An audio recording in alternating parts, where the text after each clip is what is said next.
the network for the AV industry. What are you listening to? This is AV. This is AVNation. This is AVNation. AVWeek is produced and distributed through a partnership with AVNation and Rave Publications. For more information, go to ravepubs.com/AVNation.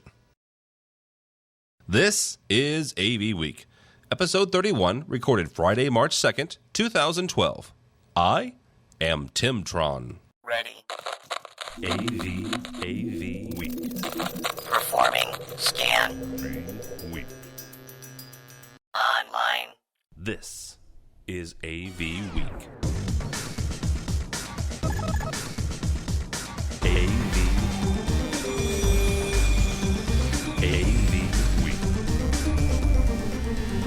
It's time for AV Week, the weekly wrap-up of audio-visual news and information. I'm your host, Tim Albright. Welcome to the big show. With us this week is George Tucker. He's the engineering coordinator of World Stage. You can find him on the Twitterverse at Tucker2s. Good afternoon, sir. Hello. It's going to be a really big show. A really big show. I've never been able to do Mr. Sullivan, so I won't even try anymore. Adrian Boyd is also here. He is from Vector Sketch in the bright Midwestern city of St. Louis, Missouri, the gateway to the West. How are you, Adrian? I'm doing good. And to complete the Midwestern flair is Michael Drainer. He is the Sound and AV Systems Manager from Tech Electronics in St. Louis. How are you, dude? Hi-ho. Today on AV Week, we're going to talk about the wonderful noise that was going on at the Oscars last week, just because we get to make fun of somebody else running sound live. This week in Barcelona, a projector was released that also had a cell phone attached to it, so that's kind of cool. And also, just new this morning, Atlas Sound released that they are buying a line array company. Before we get to all of that, though, something came down the pike on Tuesday that had not only Twitter, but also Facebook and just the internet and also phones in general going nuts. And I think it's a big story. We'll go around the horn and see what you guys think.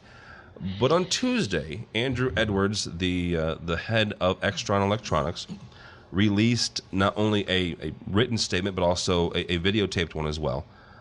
It starts out like this, and this is a quote: "After serious reflection and review, I have decided to make a significant change to our trade show schedule. Effective this year, Extron will no longer exhibit at the InfoComm USA and ISE Integrated System Europe trade show." Mr. Edwards goes on to say that, they've been doing a lot of retooling and they're more focused on local trading and their local offices, which they're starting to open some more of. Michael, we'll start with you just because you're right here next to me in studio. You're an Extron dealer. Tech is an Extron dealer. What is your sense, and how big of a deal do you think it is that Extron is removing themselves from this year's InfoComm and the foreseeable future ones? Well, if I'm Crestron, I'm saying welcome to my party. It's true. I think it's a huge mistake on Extron's part to make this move. I know in the article, Mr. Edwards says that it's not a financial decision, that they're a strong company. They've released many new products this year. They're growing. They're changing. But I can tell you, based on personal experience, Extron's losing market share. They're losing market share to the innovators of digital technology. And they've got to be hurting in some capacity. And I don't know if this decision is being driven by that or not. But at a minimum, still have your presence made at InfoComm. Goodness sake, you don't have to pull the plug on everything. So you're saying you can scale back the bash or cancel the bash, but at least show up. You know what? Give it to, reward your top 10% of dealers and throw a nice little private party for them if that's what you want to do. You don't have to rent out Planet Hollywood and invite everybody and their entire families.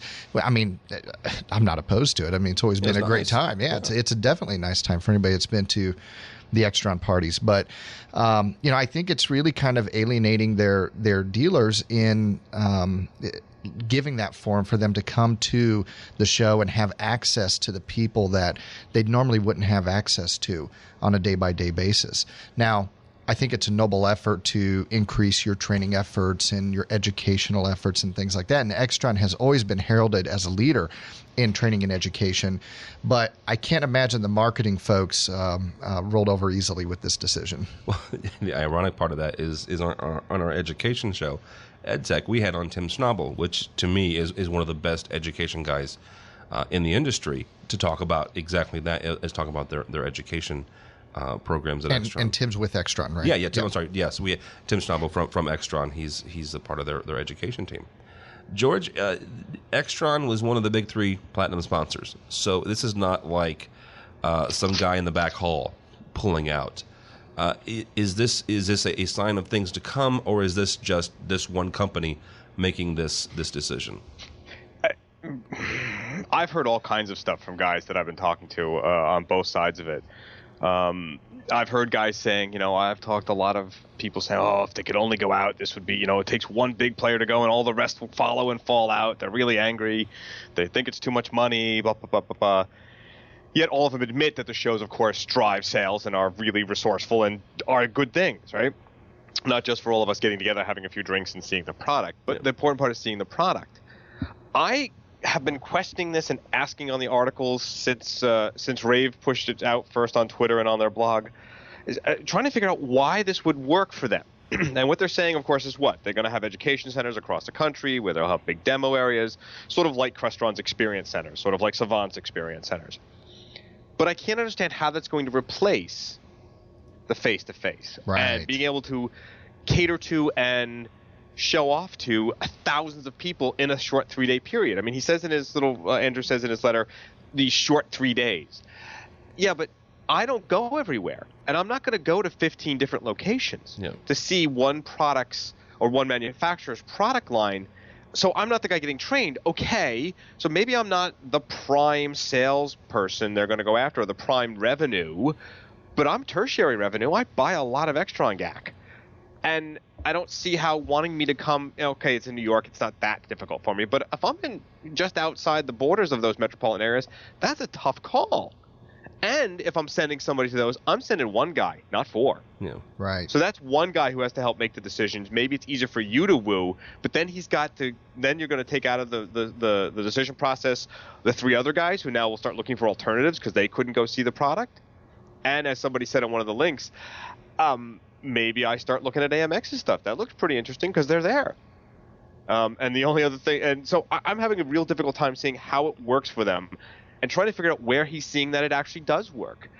Maybe it's a pipe dream. Maybe like Mr. Forgoza said on his Twitter account, that this could be Extron's Quickster moment. Give him credit for that, because that really struck me like it could be. Or maybe they're just trying to needle InfoComm and it'll come back next year. I'm really hard pressed to see. To their defense, what did InfoComm say? We're sorry to have them go. Yeah, all the niceties. But they also said something to the effect of Kodak left us years ago. Yeah. We're still here. And they were the big one. I'm still mixed up about it. Really am. Well, and I'm not really concerned about the show itself because, and this is kind of how my brain works. I went immediately, once I saw the link on Rave, to the InfoComm show, infocommshow.org, and they already had the third. The Extron's Platinum sponsorship had already been replaced by Samsung. Yeah, there you go. So you know, nothing against Andrew or Extron, but they already found somebody to take that. Adrian, is this worse for Extron or worse for the users? Well, it's not a decision that was taken very lightly. I actually have a little bit of insight to this because my company's actually exhibited at InfoComm 4 years in a row. Oh. So I know the undertaking that happens to put a booth on at InfoComm. And, my little 10 by 10 booth was nowhere close to what Extron would do. No, but it's not cheap. It's not cheap, no. Just to give you an idea, a small 10 by 10 booth, small company, maybe 2 people, you're looking around $10,000. So when you look at what Extron had, the size of their booth, plus the bash, millions. Oh, yeah, absolutely. And same thing with Crestron. And then they're doing that not only in InfoComm USA, but they did it at ISE. They're doing it at other locations, in India, in China, all over the world. That's a big dollar ticket when you look at marketing and training and where you could be putting your money best on a yearly basis. When you're looking at employees, they've got around 2,000 employees. Well, they're probably taking, around 500 or more to the show. Sales team, tech guys, you got to shut down a couple offices. You've got to run skeleton crews. It's a big undertaking. So for them to pull out of the show, it's not like, hey, we're just going to leave the show. It's probably been considered for a while, probably even before ISE, and it happens. InfoComm is a monumental thing to do as a manufacturer, as a vendor, to show up there and do. For them to do it as long as they've been doing it, and all of the input they put in. I mean, it's not just them doing the show. I mean, they supply a lot of excellent trainers for the Super Tuesday, for a lot of the courses. I'm pretty sure those guys are still going to be involved, just not to the extent that they have been in the past. I'd like to do the wait and see approach. Let's see what happens. But why pull out all the way? I mean, that's what I don't get with this whole thing. So you want to scale back and you want to reallocate some resources, both financial and human resources, to enhance and build up your training efforts. That's great. But why pull out completely? I just don't see the logic in that. There's probably something. I don't want to speculate, but there's probably more going on that we're not aware of. Oh, there has. Oh, you gotta. Yeah. There's got to be way more going on. I mean, I know for a fact. I mean, there are a lot of vendors who go and do InfoComm. They're a little put out of joint over the priority booth space selection, and basically it works like this. The more you go, the higher you get in rank, which means you get priority booth space picking. So everybody in the front row, they've been there for long. They have the most amount of points. They get to pick wherever they go. And there are some vendors, they have a guaranteed location. This is where you're going to be year in, year out. Yeah. Some vendors have started to scale back. I mean, if you've noticed the last couple of years, NEC has scaled back their booth. Sony, what was it, one year they weren't even going to show up. They came, they had a drastically scaled back booth. And, we look at the trade show market in general. Trade shows are getting smaller. They're going away. NSCA got to the point where they saw their numbers dropping substantially because you had a lot of integration companies going, well, I can't do both. I can't go to InfoComm. I can't go to NSCA. I'll pick one or the other. Or I'll do one year and I'll do the other the next year. They had the opportunity to merge with InfoComm. So that show went away, and that consolidated a whole lot of people going to one location. And also, to think about it, there are only two places from when I've talked to InfoComm that actually handle InfoComm. That's Vegas and that's Orlando, and that has to do with convention space and hotel rooms. So it's not like InfoComm can go to other places. I mean, they tried it at Anaheim, and that was a very tight convention spot and not a lot of hotel rooms. So it's not like they can go, hey, we can go to Indiana or we can go to wherever. They're dedicated to two locations, hence why they signed that nice big 10-year-long contract to do that. So it's, this is going to be really interesting to see what happens at this show with their absence. Yes, the party's gone and everyone likes the party, but, I guess other people funny thing is step up. The funny thing is I'm not going to miss the party because the years that I went not as a Crestron person, I actually was invited to the Crestron parties, and as a Crestron person, I wasn't allowed at the Extron party. Well, yeah. So for me, it's a wash, the parties. I'm like, oh, okay. One thing that the other day we have this daily show with Gary called the Daily Rave, and he made the comment that the Extron party was the one party that everybody could go to. I mean, the Extron was very, very generous, almost to a fault, which we may be seeing the fruit of that, with the tickets to get into the bash. And so that was where you could see people that worked for other manufacturers and other integrators, and people like me. Education would mingle with guys like Michael, and then take a shower afterwards, because they're integrators. Whoa. Just for the record, I'm happily married with my first child on the way.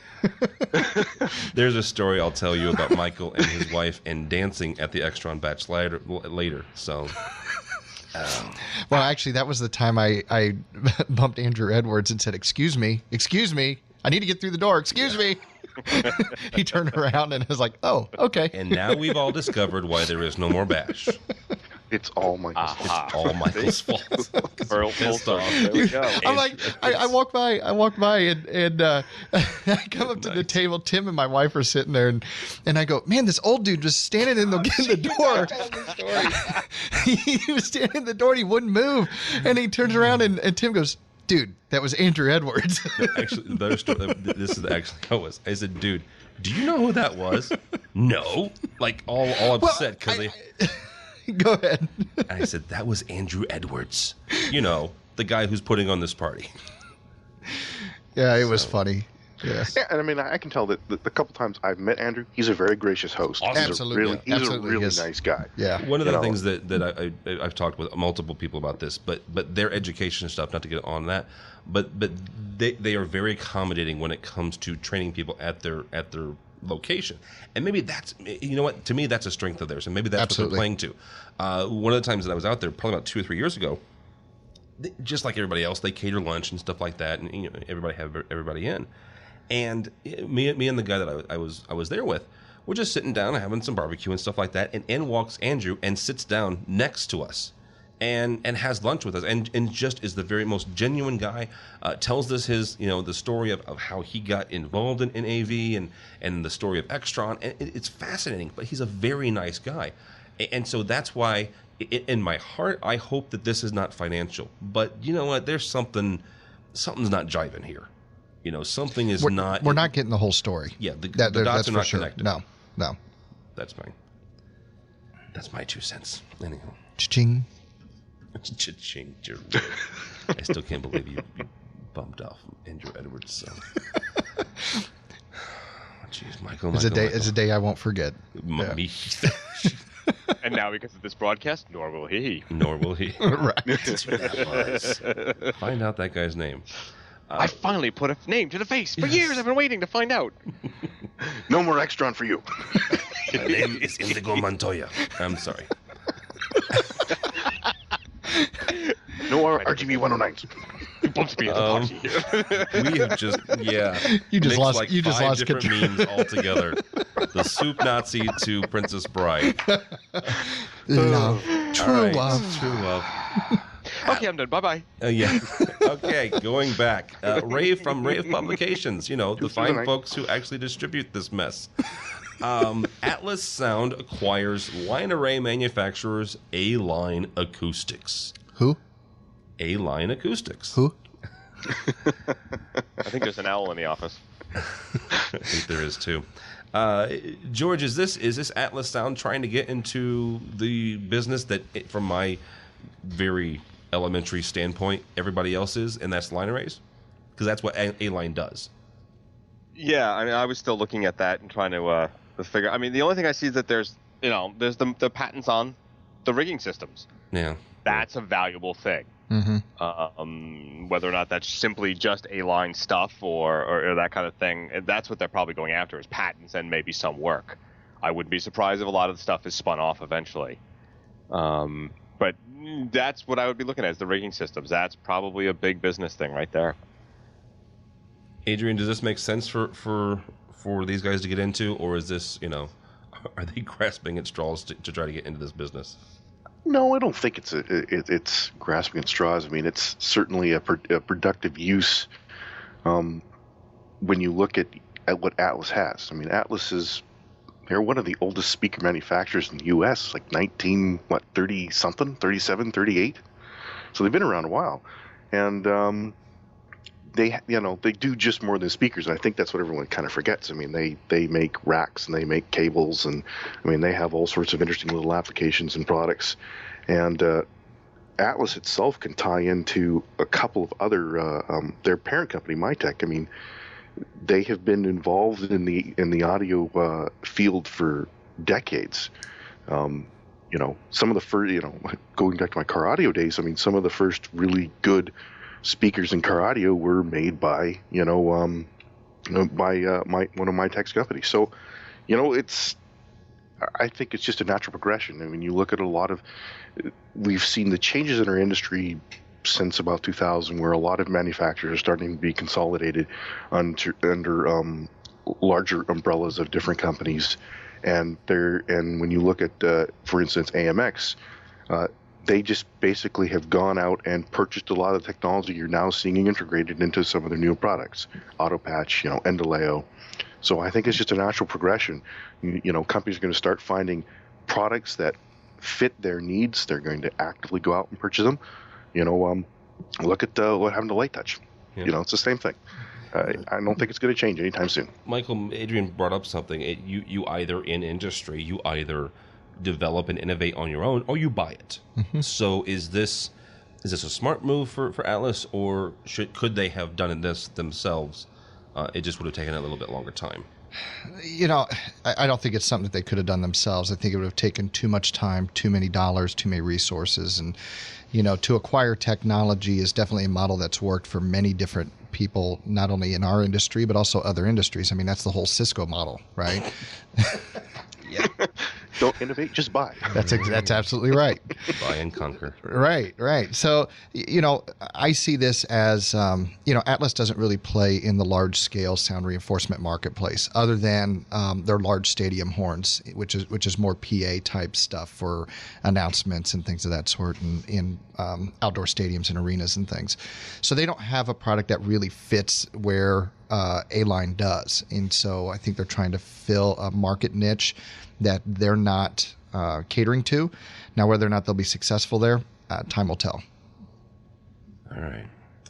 There's one name that has actually kind of woven its way through my brain the last couple years, or last couple weeks even, when it comes to AV, and it's a name that it's actually shocked me, as prevalent as it's become, and that name is Samsung. Not just because of their displays, or last week we talked about the fact that they were spinning off their LCD market and embracing OLED, which I'm all hallelujah, that's great. Now this week with Extron dropping out of InfoComm, not to rehash that story, but they are the ones who took the platinum sponsorship that Extron relinquished. Throw this into the mix. This week in Barcelona is the worldwide cell phone manufacturers exhibit, and they released something called the Samsung Galaxy Beam. It's an Android-based phone, so woohoo, go Droid. Woohoo! Woohoo! It also, and the reason we're talking about this on an AV show, it has a projector built in. Wow. A DLP HD 640 by 360 projector. That's impressive. George? Did you mention it's only 15 lumens? Be quiet, Michael. That it only works in a completely dark room? Be quiet, Adrian. You know what, guys? Come on. And it sucks the life out of my battery. I'm trying to get excited about this stuff. Why? 3 hours presentation time. Yay! Who's going to do a PowerPoint for 3 hours? Seriously. You should have seen where I was on Saturday. Yeah. No, I shouldn't. Here's the thing, guys. I mean, stuff like this is, yes, it's only 15 lumens, yes. But it's a DLP. Let's start there. And I think the only reason it's a DLP is because I don't think you could do 3 LCD inside a cell phone. You probably could eventually. It would look like a Motorola tank. I used to have one of those flip phones.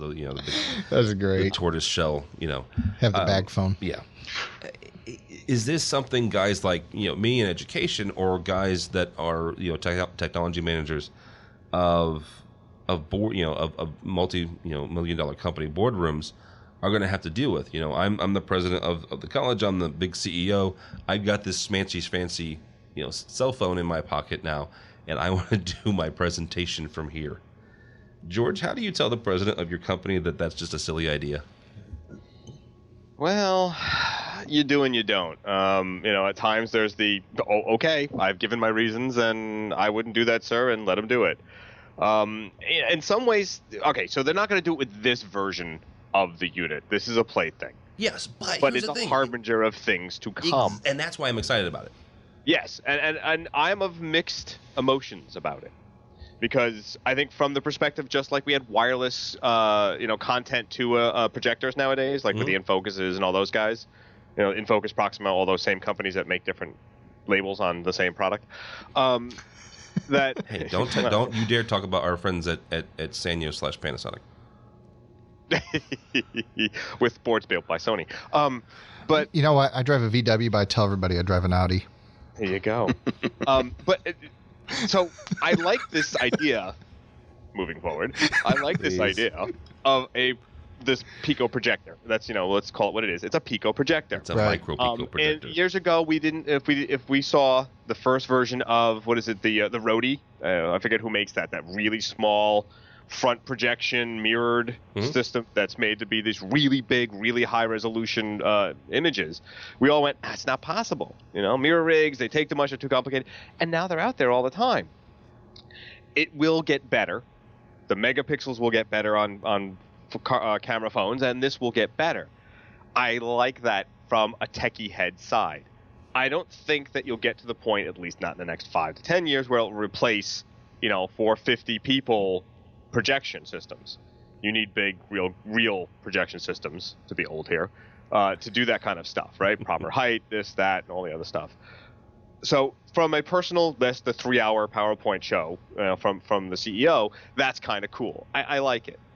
I've written about this extensively at times, way back, like 2006, where I just have a problem with a cell phone having yet another thing that could possibly fringe on my privacy and personal space.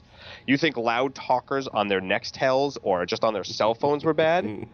Wait till he starts putting up not just his travel slides of where we were in Bermuda, but what about if he wants to put something up a little more illicit because he's an arrogant SOB. Hey, watch and it. no We one have a needs clean to rating. see. Yeah, well, I mean, yeah, there you go. Well, that shot the hell. Oh, It went in like a dime, came out like a. Where's that 10-second delay? I'm sorry. At what point did I lose control of this show? When you said go. No, but I mean, seriously, right? So, even if it's not something really, really bad, Yeah. what about, if someone has their Netflix to a HBO show? I can't think of one at the moment. Well, now you're into copyright infringement and DRM issues because guess what? You're publicly displaying it now. Yeah, well, that'll be tough to really go after. But, I understand it. But I mean, think about it though. I mean, it opens up all kinds of weird possibilities. You give Chris Dodd 2 sniffs of that, and he'll be all over it. Absolutely, he will. And the other thing you need to remember is it's a little projector on a little phone. So I'm going to show my PowerPoint presentation.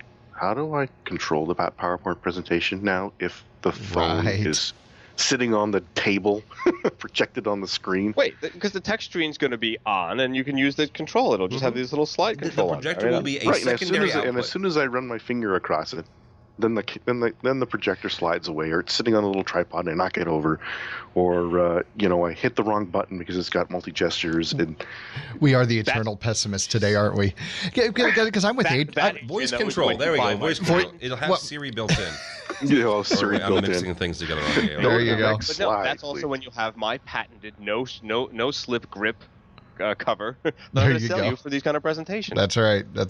Well, the first thing I thought about with this was, okay, we do mobile video conferencing now with the life-size Muriel products. And, it's a really cool thing. Works with Android and iPhones and everything like that. And I thought, oh, great, we can blow that picture up. Oh, how's the camera going to work? You're not going to be able to see the other person, I understand where Tim's coming from, though, just from this is a sign of things to come, right? But how long have we had the little, what's the little projector you can slap on your iPhone? How many people really use those? Were those any good?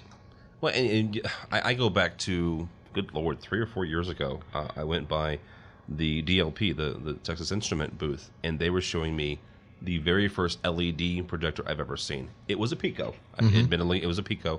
But it was something like this, and it was about the same size as the Galaxy Beam. And that's what I'm thinking when I think of this thing, where, you know what? I've got two small kids. I have a 3-year-old and a 5-year-old, and you get on a plane, and you have a couple options. You can give them your cell phone to mess with. You can lay down $500 for an iPad and throw movies on there, or you could do something like this, where you put the tray, the food tray up on the flight, and you show movies on it. So I don't know. Yeah, and from a personal entertainment standpoint, I think that makes a lot of sense. Yeah. Yeah. It's cool. Yeah, it's one of the things that could make something like WiMAX actually possible. Remember, WiMAX wanted to be this unified thing that you would get your content. It would go from content device to content device wherever you were. Well, this is the perfect part because it's not a little screen. It'll be something, well, not big, but it'll be bigger than just looking at it on a Droid phone. Yeah. Right. It'll be interesting to see what the next generation looks like. If it does get up to 800 lumens and higher resolution. So. I'd settle for 100 lumens.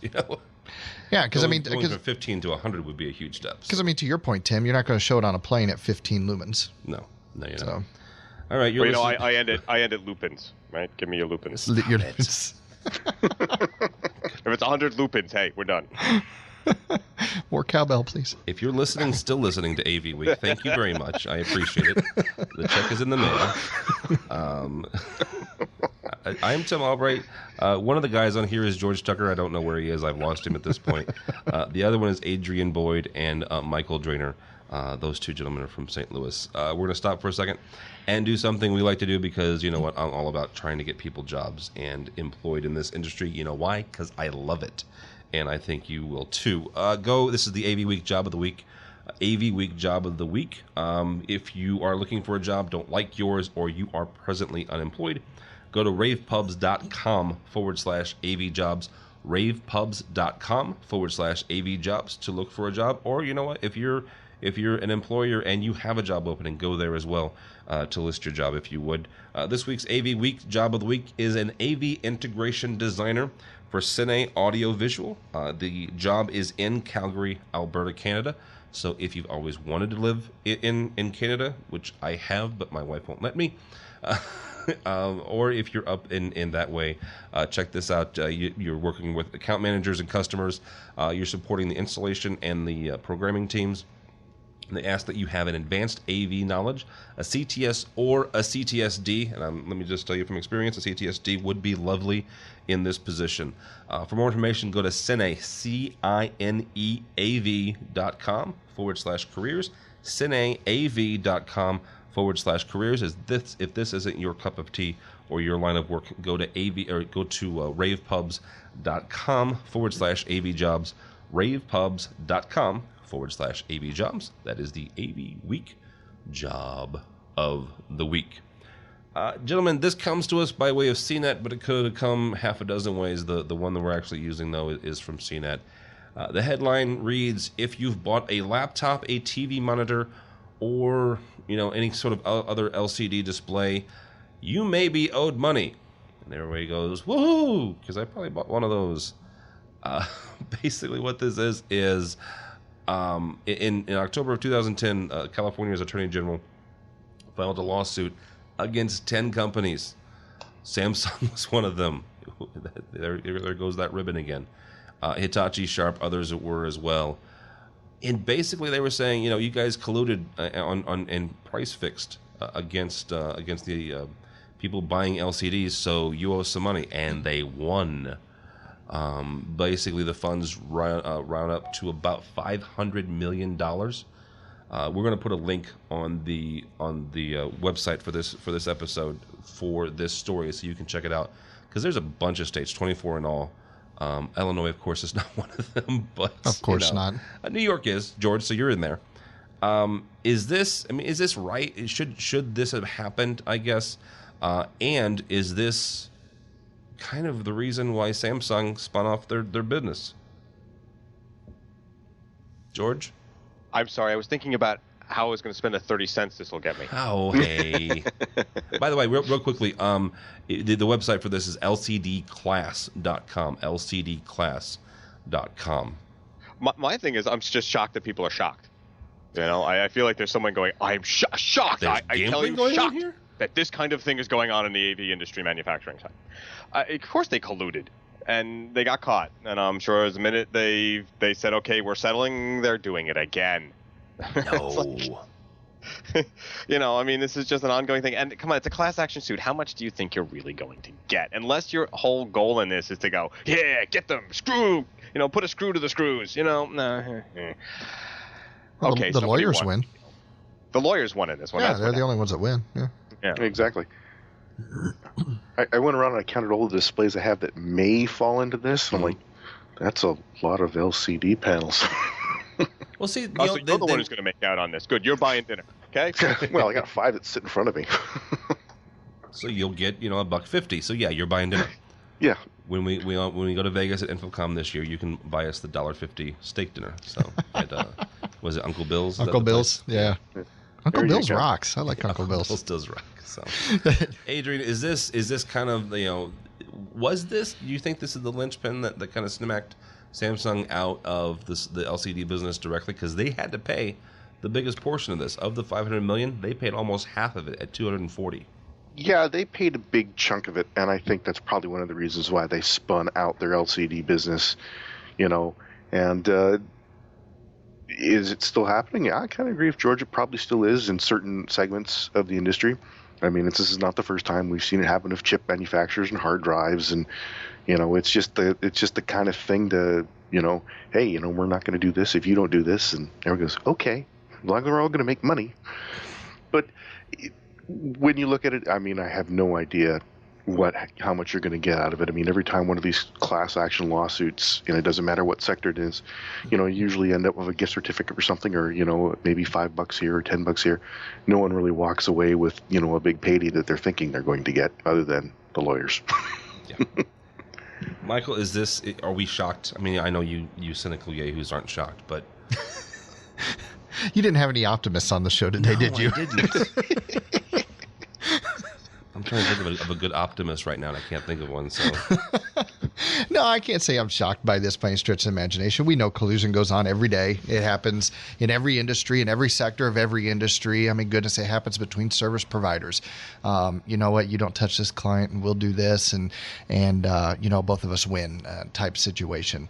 So, no, I'm not surprised by it. I don't know that it was necessarily the straw that broke the camel's back to spin off the LCD division, but it could have definitely played a role in it for Samsung. I think Samsung has just got to get strategic in how they're going to continue to progress and grow their market share. I mean, the fact of the matter is that all of these panels come off of just a handful of production lines anyway. But they're one of them, though. But they are one of the few that actually make the glass.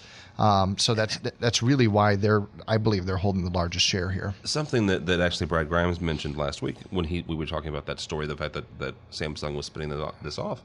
He said it was chilling to him because here is a company that makes their own glass, and they can't make money doing it. Well, is it because they can't make money doing it, or they don't want to put the dollars forth into the market development, the sales channels, the distribution to make that happen? I mean, there's companies out there that we don't hear of every day that make the majority of their revenue off of OEMing for other manufacturers. Yeah. And one that's right here in Illinois is Quam Nichols Corporation. Quam OEMs products for many other major manufacturers that you hear about every day. People like Duquesne and Valcom, and I could probably name 4 or 5 others if I started going down the list, but but Quam themselves, you don't hear a lot of. But they're one of the largest manufacturers of commercial speakers and baskets. And likewise, I think Samsung, it's really a strategic move to OEM their products out to these other manufacturers. It increases their distribution, increases their market saturation, and their share of their products into the space. And their cost of sale is a whole lot lower. And they're embracing OLED, which excites me. Well, yeah. It allows them to focus their efforts in refining their technology and moving on to the next best thing. Does that mean that they're going to stop building LCDs? No. Oh no, it doesn't. But they're just going to stop selling them. Yeah. Right. Well, they're not even going to stop selling them. They spun that off on completely into a different company. Right. The whole Well, you also get this when they lower their margins and go after the mass market. You have to lower your margins. If you don't play it right, we've talked about this 1,000 times on these shows. Yeah, we have. Then you get caught, not just as an installer, but as the manufacturer. Although to be a bit glib, this is the kind of AV story that I will not show my parents because it just reinforces their fact that, see, you should have been a lawyer. Wow. All right. From across the pond, This is Pro AV has been recognized. Pro AV is an integrator, has been recognized as a Cisco authorized digital media systems partner, a DMS. The release says that Pro AV, one of the UK's leading audio-visual systems integrators, has been officially recognized as a Cisco authorized digital media systems partner, having demonstrated a proven sales and support capability to clients with integrated digital media solutions. The reason I mention this and bring this up, Michael, I'm going to admit the fact that I'm still, in an old school kind of guy. I saw this and I'm like, well, this is kind of interesting. This is cool. An AV company, an AV integrator is a Cisco authorized partner. That's kind of cool, right? That's unique. That's different, right? That's news. Sure. Is it? Sure. No, it's not. It's nothing new. That's my yeah. It's nothing new. I mean, we've been a Cisco partner for many years now. I'm not going to say we're this new digital media systems partner. This is something new that Cisco's developed that is exclusive to their consumer and AV product lines, such as digital signage, enterprise-wide TV, desktop video applications, and things like that. But the driving factor for Cisco here is it's all about infrastructure, right? Their whole purpose in gaining partnerships with AV companies to sell these ancillary products such as the Tamberg video conferencing that they recently acquired, their digital signage solutions, is to sell more infrastructure, more core. And that's really what it's all about. We are a Cisco partner from the standpoint that we need the switching and the routing. That's really what we need from them. We've got other manufacturers that do a very good job at these other product lines, and I'm not saying that the Cisco stuff isn't as good or it's not. I can't really speak to that.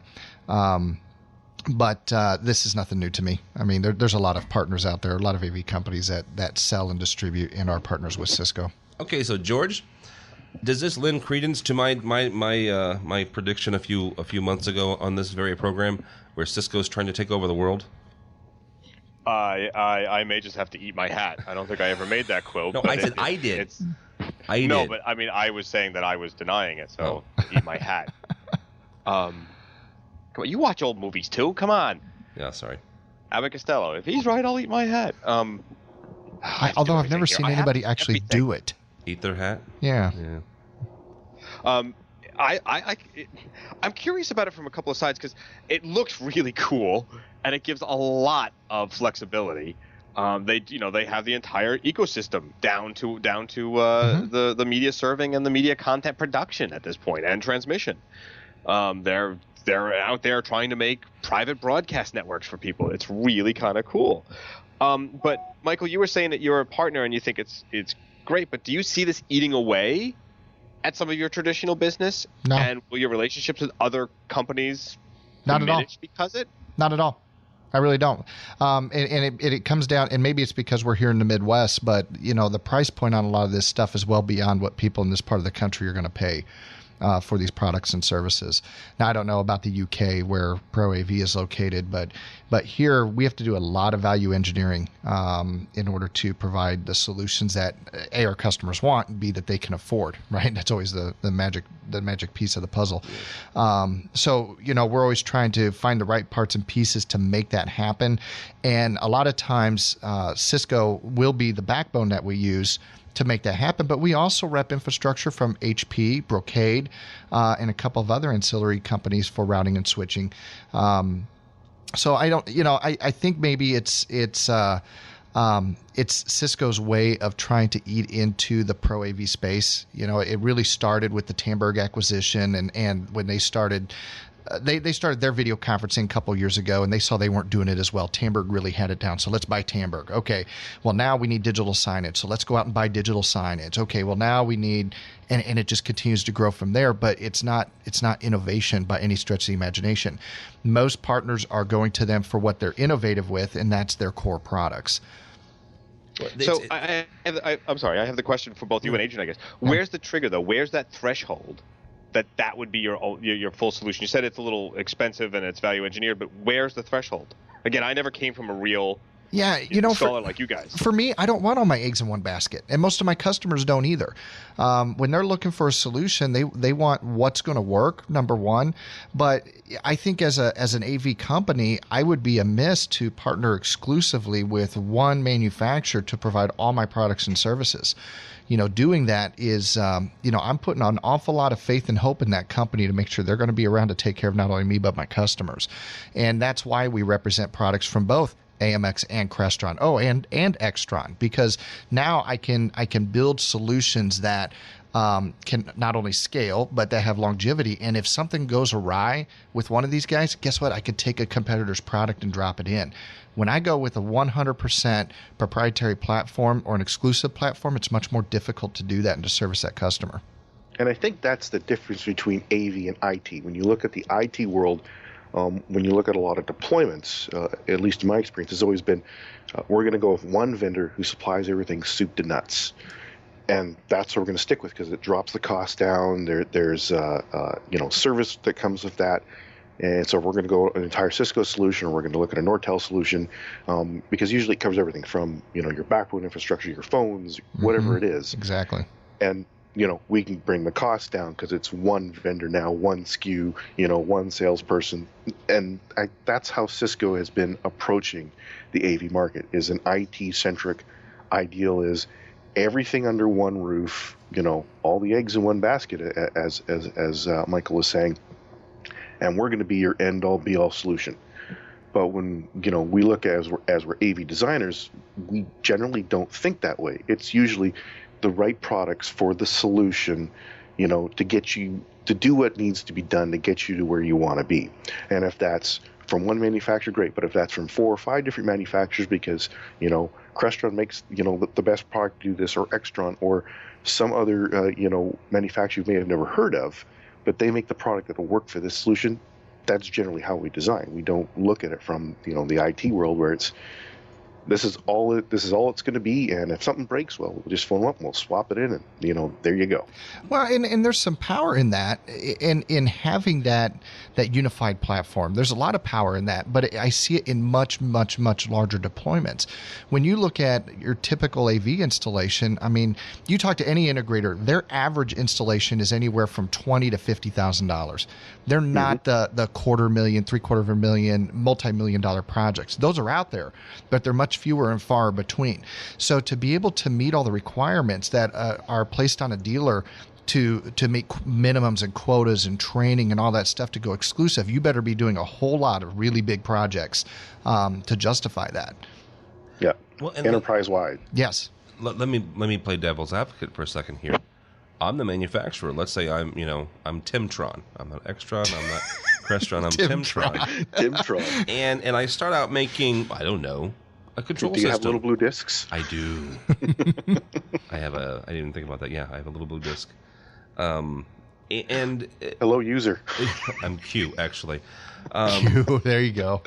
So if I am the manufacturer, I say, okay, integrator or designer, I have everything you need. I've spent the last 20 or 30 years, I started out, selling switchers, or I started out selling control systems, but I've worked and I've purchased and I've got everything. I have everything from, let's say we even make projectors now. So we've got everything from the source all the way up to the display. All you have to do is do this one and we'll take care of you. Is there not some value in putting all your eggs in one basket? Well, there is, and it depends on the situation, though. I mean, some systems, it requires that level of commitment to a specific product line. Let's take Extron, for instance, right? If I'm doing a larger multi-room combined divide distribution system, it makes a lot of sense for me to go to Crestron, use a DM solution, bring it all back to one matrix, have all the control tied in there, use the same touch panels. It makes a lot of sense on that size of deployment. But whenever I get into smaller situations that have different levels of complexity, different requirements, then I have to use a hodgepodge and a mix of things. Because let's face it, Crestron is not the best when it comes to scaling. They do really well with switching. They do really well with conversion. They do good with control. But guess what? I need some powerful scalers. I got to go to somebody else to get that. If they had that kind of engineering, or if they were to buy it, maybe I would consider it. But, I want what's going to work best for my customer in their application. And I think that's what, really speaking to what Adrian was talking about, that's what's really different between IT companies and AV integrators. IT companies think more from, and I could say this coming from an IT background, we think more from the standpoint of how am I going to support this? How am I going to administer this? How does it make my life easy as the person that has to take care of this? And it's not so much about the user. Yeah. It's not so much about the user experience. And you and I, Tim, have had many conversations about this when it comes to touch panel design and system design and things like that, and what makes sense for the end user. Mm-hmm. When we as system designers take a holistic approach to really coming up with a comprehensive solution, we're looking at it from the user's shoes. What makes sense for the end user? And it doesn't matter what the product is at that stage of the game. So if I've got a manufacturer that can do it all, yeah, I'll take a look at it. But really, I'm not even thinking about manufacturers when I'm starting to put a design together. I'm really thinking about what makes sense for this user. That makes sense. By the way, I've found out who's going to take the empty space that Extron has vacated at InfoComm. Timtron. Timtron. So we're not having a bash. I am Timtron. We're not going to have a bash, but we'll put up the thing. So you'll have one heck of a keynote speech. Indeed. From Gizmodo, guys, if you watched the Oscars this past weekend, one of the little themes going on through the Twitterverse was I'm just going to quote the Gizmodo line lead story, or the title here. What the hell is that weird noise at the Oscars? And some guys said it would sound like Atari. It sounded a little bit like a high-pitched squeal or something to me. One of the hashtags on Twitter was "Yo, Oscars sound guy." And you know what? My wife won't watch the news with me anymore. And this is kind of a bigger story. Yes, it was whatever it was. It was weird. But this kind of goes along with, you know what? Let's go back to our buddy John Huntington from New York. In educating guys and training them up and doing some sort of, a journeyman type internship where you show them how to handle things. Michael and I were talking about this story off the air before we connected with you guys. You can even go back a year ago to the Super Bowl with the Black Eyed Peas. Like or hate the Black Eyed Peas, I don't care. That's not what this is about. That mix was atrocious. And it wasn't the Peas' fault. No, it wasn't. So, George, we'll start with you because you do a lot of live stuff, dude. How do we get people? And I don't know who ran sound. I'm not bashing him personally. But there was something going on that wasn't fixed and should have been. Yeah, I mean, I wasn't going to watch the Oscars, but as I was actually snuggling into bed, my wife was watching it on TV. Woohoo! I'll be unseen, sir. So I was... but the noise was so weird to me because in the bedroom we don't have surround, we have the stereos, right? Just the 2-channel. And I'm like, what is that? It's driving me nuts. And at first she wasn't hearing it. And I thought, it's like the professional thing, you're listening to music, you hear the compressor going, or wow, that's a hard knee on that compressor, that's awful, right? There's things that you don't want to do, but because of what we know, you do. And it's a dreaded curse, isn't it? Yeah, it is a curse. But I was like, it was driving me bananas. So I went on and was like trying to hook up with my friend Mark Shubin, who's an engineering extraordinaire guy. And he was like, I'm not watching it, but what does it sound like? And his only thought was that maybe it's an encode-decode problem. Because when you were starting to see some of the tweets and then some of the news articles about it within that day and a little after, the truck was going, not here, it's fine with us. The audience is not hearing it. Surround sound people were saying, nope, we don't hear it. And then I think Huntington was one of the one who tweeted that when he turned off surround, he heard it. And the minute he put 5.1 back on, it was gone. Sounds to me like somewhere down the transmission chain, some encoding something in the bits wasn't right, to be technical. But something just went amiss. And it's sort of like the days of, remember Saturday Night Live? Everybody hated the audio. Mm-hmm. Yeah. Everybody in the audience said it was great, but TV people hated it. And I don't know if that was, somebody just saying we like it live, and the home people, too bad, they can't pirate it. But I don't know if this is really necessarily an issue of being educated, or somewhere down the chain something just didn't happen. for all we know, it could have been a big transmission cable connector, and it's something opened up a little bit, and it caused this problem. We don't know. And no one's talking, evidently. Yeah. But everyone I've tried to bounce it off of said, I don't know. Although, again, to be a little sarcastic, I did look this up this morning, and one of the first links that comes up in Google when you do Oscars TV noise is Godlike Productions, who was claiming that it was subliminal messaging. Very nice. Go watch the artist. Go watch the artist. Yes, the artist. There is will no sound. They will speak to you. Yeah, there's no sound to screw up on the artist. It's a silent film. Yeah, but then you get all the teenagers in the back chewing and screaming. Oh wait, they don't go there. Right. Yeah. Well, Adrian, back to the bigger point. Is this? I mean, how did we get here? Okay, when I first started in radio, we had guys who were engineers extraordinaire from way back. I don't know if I've told this story or not, but one of the first engineers I ever worked at KMOX, his name was Paul Grunhauser, and part of Paul's senior project when he graduated, 40 years ago now, he put together a montage. If you're not familiar with what a montage is, it's several songs spliced together to make it sound like it's one solid song without any interruptions. He did this on Reel to Reel, a 20-minute montage of the Beatles. Okay, this is the level of audio engineering that this guy had. He had some serious chops. We go from that to the Oscars and the Black Eyed Peas of last year's Super Bowl. How did we get here? I actually think it was more technology than it was who was ever doing front of house and back of house. Because when you go back and examine the recorded footage that they played, and even the clips that you can now see, that sound isn't there. I only heard a little bit of it, and that was just for a brief section because I just can't take the Oscars anymore. But I'm sitting here, I'm listening to it, I'm going, what the heck is that? Like everyone else was. I'm thinking, was it either? I thought it might have been the cut delay, in case someone says something untoward, and oh, we gotta cut it. I almost thought that was what we were hearing. But when you think about it, it was obviously digital. I'm pretty positive they've gone to some sort of digital backbone with the Oscars. I mean, you think about it. So it had to have been something somewhere down the line, because from what everybody's saying is the mix was clean before it hit transmission. Yeah. It's somewhere down the line. And isn't that like saying the check's in the mail? I mean,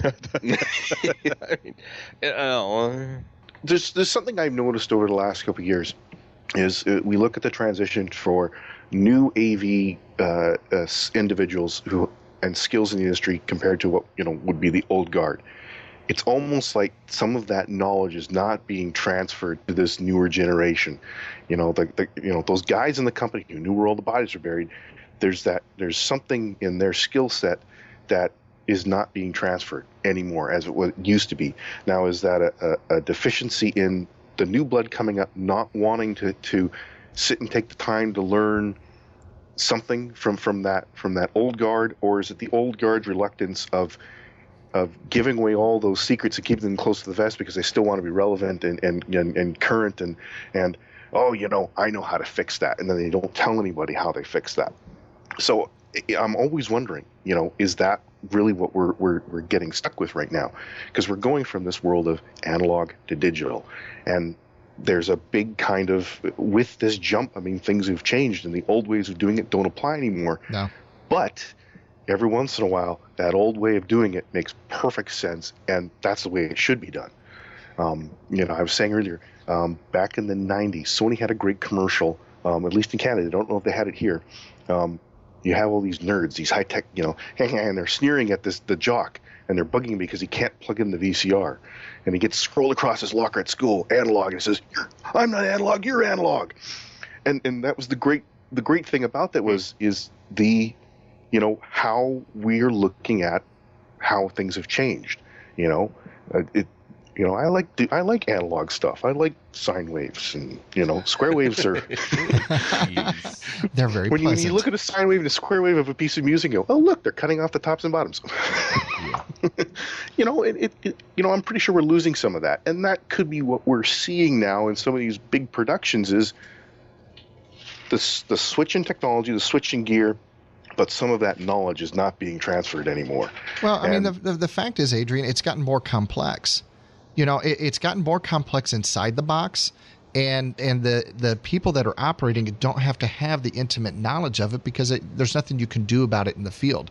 But instead of putting forth the proper planning, what I've personally experienced is that it's just, okay, well, it's the manufacturer's fault. There's nothing we can do about it. All right, well, you can do proper planning to make sure that you've got enough resources in place. So if you do have a problem, you can deal with it.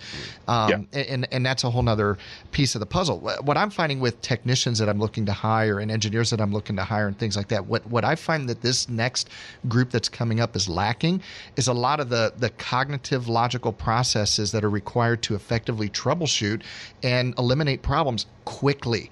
They can do it, but it takes them a tremendous amount of time.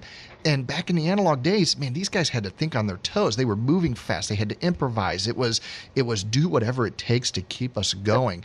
Chewing gum, baling wire, and duct tape. Well, you're exactly right. And that's not an over-exaggeration. No. And you had to know that the Trident gum had a certain resistance. You didn't want to use Denti. Well, yeah, that's exactly right. I remember doing Don't get the one with the crystals in it. With using electrical extension cords to run mic wire.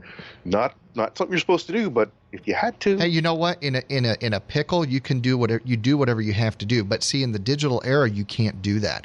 Exactly. You're limited by the physics of the technology and what it's capable of doing and how it's got to transport. I mean, but let's face the facts. I've had to use a regular analog mic cable. Nobody yell at me for AES.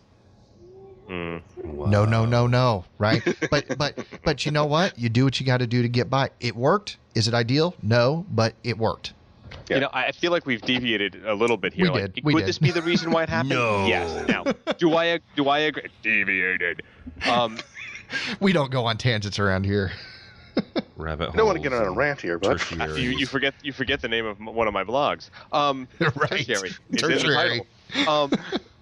Mr. Tertiary, here I am. So I can agree with you on that. Is what I'm saying is that when I was at a restaurant and trying to hire, one of the things we did was test guys who said, "Oh, I'm an audio engineer." Really? And you would ask the question. Okay, that's good. I know a little bit about all this stuff. So let's go as far as you can. You can start to show me that I don't know what I'm talking about. And one of the first questions I would ask is, what is an XLR for? Oh, well, it's for audio. Okay, good. We got that. Well, mostly, but for an audio guy. Right. They would go down the thread of, okay, so why is it an XLR? Sometimes I would get noise. Okay, that's good. But sometimes I go, okay, so what do the pins mean? Left, right, and ground.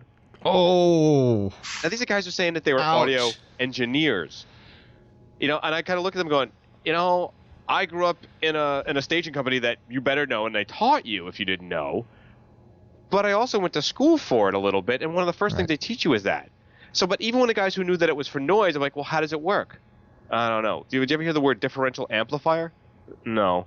It's like, and I wasn't doing it all the time to get these guys to tell me that they knew everything. It was, as you said, what's that logical thought process of, I know X, Y, and Z, therefore I can deduce this. Exactly, the deductive reasoning element. Now that I've seen an issue with, definitely.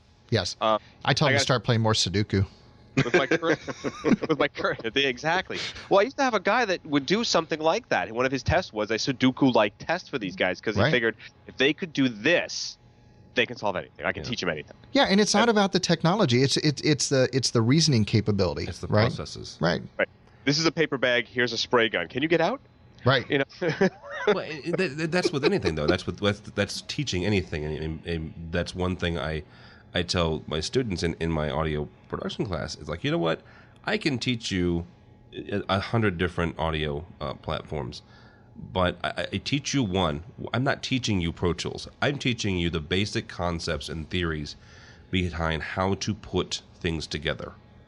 And that, I think, is what we're missing, and what's lacking is what is the A to Z punch list of troubleshooting?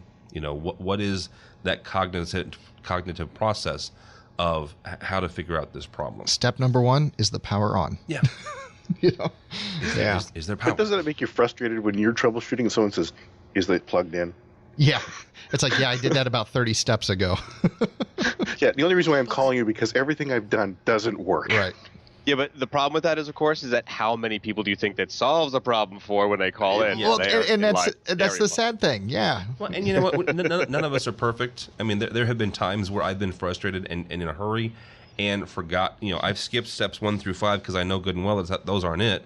And I'll have a buddy of mine come behind me and go, "Did you do this?" And I'm like, "Well, no," and he'll do it, and there you go. I think that happened last week, didn't it? I think it did. So, you listen to AV Week. Real quickly, guys, I'm gonna go off on a tangent, and you don't have to comment on this if you don't want. Okay, so let's talk about Twitter for a second. Total first world problem, right? Total first world problem. On Twitter, if you're in the AV industry, and hopefully you are because you're listening to this podcast. If you're on Twitter and you don't know about what a hashtag is, the hashtag is the £. If you do a search for a £sign or hashtag AV tweets and AV news, that'll get you audio visual news, right? And audio visual information on the AV tweets side. Well, here recently, the aviation industry has been creeping in on our AV news, and I'm pissed off about it. And I'm like, the scallywags. Well, here's the thing. Okay, so there are these guys, and one of our buddies, Johnny Moda, does this as well. He puts out a daily. They call them papers, and it's a website. It looks a lot like WordPress. It has a bunch of links and stuff like that. Mm-hmm. A couple days ago, I got pulled into one of these things by the AV industry guys. By the guy's Twitter handle is Binky Airways. And you know what? I don't make this up. I just report it. I'm sorry. And you actually clicked on it? Yeah. No. But he pulled me in, and he pulled in one of our episodes, one of our podcasts. And I'm appreciative. Don't get me wrong. Anybody that wants to listen to our stuff, I think is great. But this is an aviation thing, and he's pimping our thing, which is great. Again, I think it's awesome. Is that where the 600 downloads came from that day? Yeah, from Nova Scotia, actually, the entire island of Nova Scotia. That's a lot of Nova Scotians. They don't have much to do there. It's cold right now. I just haven't got over Binky Airways. I just keep thinking of a bunch of infants flying a plane. I know. I don't know. Again, this is a total first world problem, but I don't know if it gets my panties in a bunch. Maybe, I mean, we can all get along, but come on, guys. I mean, weren't we here first? Can't we? Never mind. This is kind of like completely random people that follow you on Twitter, and you're like, you have nothing to do with AV. Exactly. Why are you following me? Well, but what's interesting about that? I started doing some research when Tim told me about this, and they refer to their industry as the AV industry, the aviation industry.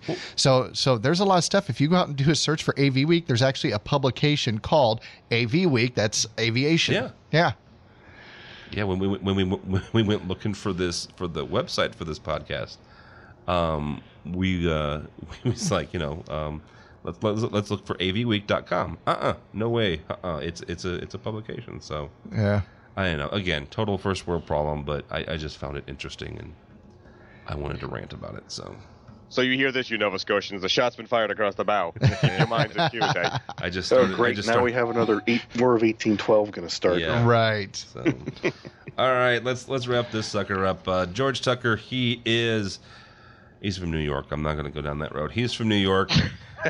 Yonkers. World stage. Where can people find your tertiary tirades? TuckersTuesday.typepad.com. I also do some social work for World Stage, and I'm a rave blogger. And if somebody wants to do the Twitter thing with you, what is that? TuckerTues. At TuckerTues. At TuckerTues, yes. Well. Adrian Boyd, he's from Vector Sketch, across the river from us in the grand city of St. Louis. Where can people find you, sir? They can find me at vectorsketch.com or at the _AV_CAD_guy on Twitter. And we do wonderful things like outsource AV engineering and CAD work for integrators and consultants. And just as a side, I don't know if anybody heard this, but this just dropped today. Kodak is actually discontinuing their color reversal slide film.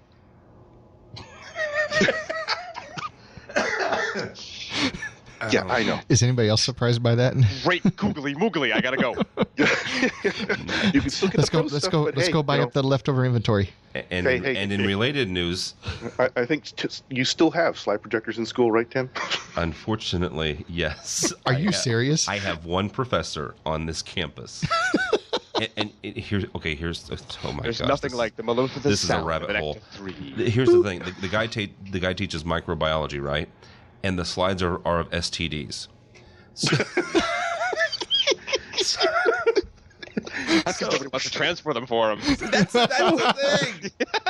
Is who the freak am I going to get to transfer this for him? Because the first time, so the guy calls me up and is like, our slide projector is busted, and I honestly thought at first he was talking about the projector in the ceiling. No, he's talking about the actual Kodak carousel. And all it was a bulb, and so I replaced the bulb and turn it on to make sure it happens. And you're like, whoa, hey, good morning, how are you? Yeah. Nothing like a 100-inch diagonal STD staring at you. So needless to say, we can't get Tim out of the microbiology lab anymore. Now I need a shower again. Yeah, right. He's curled up in a corner. Oh, God. I should bring my daughter in there when she turns about 13 or 14. Exactly. See this? See that? There you go. That little boy that's chasing you. See what he's carrying. He's gonna give that to you. Jeez. Oh my gosh. Oh my goodness. You should have ended the show about 20 minutes ago. An hour and 13 minutes ago is when I should have ended it. Michael Drainer. He's from Tech Electronics. Where can Here's people the shark in the faucet when I find need it. you? They can find me at techelectronics.com. Also, my Twitter is Michael Drainer. And I do have a blog, but I don't put anything in it. Well, there you go. My name is Tim Albright. I am the unfortunate host of this mess. If you'd like to follow me on Twitter, it is at TD, Tim David Albright, on Twitter. But you know what? More importantly for us, all the guys here at AVNation, please go by the website, the portal that Gary K and the guy at Rave has been so generous with. It's called Rave. It's ravepubs.com/AVNation. Ravepubs.com/AVNation. You'll find this show. And oh my goodness, so many more. George Tucker, who's the gentleman here, does two of them. One's the DIY, and one of them is the AV Social. And he also has a very special live one coming up here sometime the next month. We do a daily show with Gary K, which is just Gary and myself talking for about 5 or 10 minutes about all things AV. And today, actually, we're talking about one of the biggest problems in higher ed. The other day, he and I talked about the Extron pulling out of InfoComm. So on a daily basis, it'll fluctuate and go back and forth. And also here in about less than a week, we have a brand new podcast dropping that I'm very, very excited about, and I'm not going to tell you who it is or what it is. Just to stay tuned to ravepubs.com/AVNation because it's really exciting and really cool. You've got me going because I don't even know what it is, and I'm like humming on it. Yeah, now. but here's the thing: it's I'm the person who's doing it. I'm going to let that person promote the heck out of it. I'll be there to support and I'll promote all I want, but I want this person to really kind of launch it and have the first say with it. So, but I will tell you, I was the sound engineer for this show, and I listened to it, and oh my goodness, the people that are on this. And the person that hosted this is by far something that I'm really, really happy with, and it's really, really cool, and I'm really, really happy that we're able to provide the small support that we're doing, which is just producing it, the audio portion, but it's something really cool. So it'll drop, I believe, on this Wednesday, which is March 7th. So stay tuned. I'm going to get you to spill the beans after the show. Yes, I will. I'm all excited. Again, check us out, ravepubs.com/AVNation, ravepubs.com/AVNation. It's all the time we have for AV Week.